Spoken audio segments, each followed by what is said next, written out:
Okay, another neat little trick besides gradients that you can use and try out for yourself is to use an effect over solid shapes.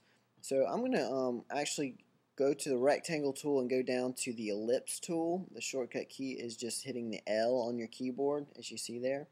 And I'm going to make this a black and white circle. Let me just draw a circle real quick, and I'll change it to black and white.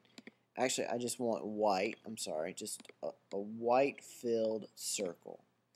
And if I move that on top of my pear, you can see right there that, well, it's there. It's not very realistic at all. But I can make it realistic, and maybe I want to move it actually up here. Maybe I can change the shape around. And you could draw a shape with the ellipse tool or another tool, the pen tool, pencil tool, whatever you choose. But I'm just going to select that ellipse, and I'm going to go up to Effect. I'm going to go down to underneath the Photoshop effects. There is a Blur selection, and choose Gaussian Blur. Now, at this point, the radius or the effect that this is going to take all depends on your image size. My image is 8.5 by 11. I'm just going to experiment with this.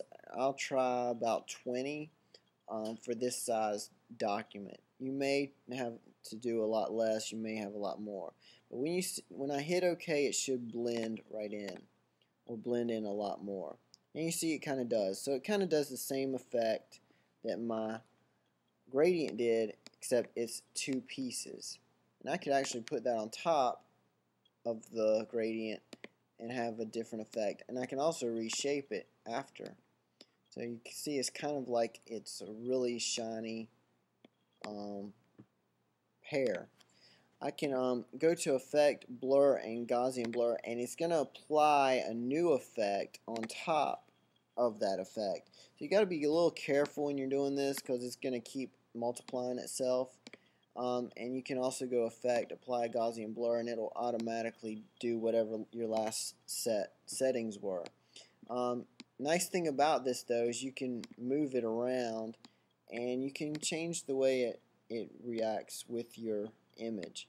So you can experiment with that, and it kind of looks like you have a flash on your image and have a deep reflection there. Okay, so now I have a couple effects and some extra effects on my pear. You see my original pear had a lot of spots on it. I'm just going to see what I can do to give it a little bit more texture. It kind of looks fake the way I have it now. It's very flat. It's popping out a lot more, but I want to see if I can give it a little bit more texture. If I go to Window, Appearance, I have the Appearance palette that comes up, and every object I click on, you'll see, for example, for the stem, I have a stroke of none and a fill of that dark brown color, the default transparency. I can click on the pear itself, and I have a fill of that gradient with a stroke of none. What I'm going to do is I'm actually going to apply a pattern to that fill and multiply it on top of the fill that I already have. So if I go to Swatches, that's Window Swatches, I get the Swatches panel, comes up, and I'm going to go to the little option menu and open a swatch library. Now at this point you have a lot of things to choose from. I'm just going to choose a pattern. You can choose whatever you want. Let me see. Let's try graphic dots. I'm just experimenting here. And you see I have all these dot patterns. They're black and white, but I'll see what happens. If I click on my fill, I have that gradient, and I can click on the duplicate selected item, and it will duplicate the fill. Or I can go to the little option menu up here and go Add New Fill, and it basically does the same thing. So now I have two fills and no stroke. The only thing is I don't want that. That really doesn't do anything. but I want to have a fill of the graphic dot pattern that I found. And you see, when I click on those, you kind of get that pattern. And so you see on that fill, that pattern takes over, and I definitely have an effect there.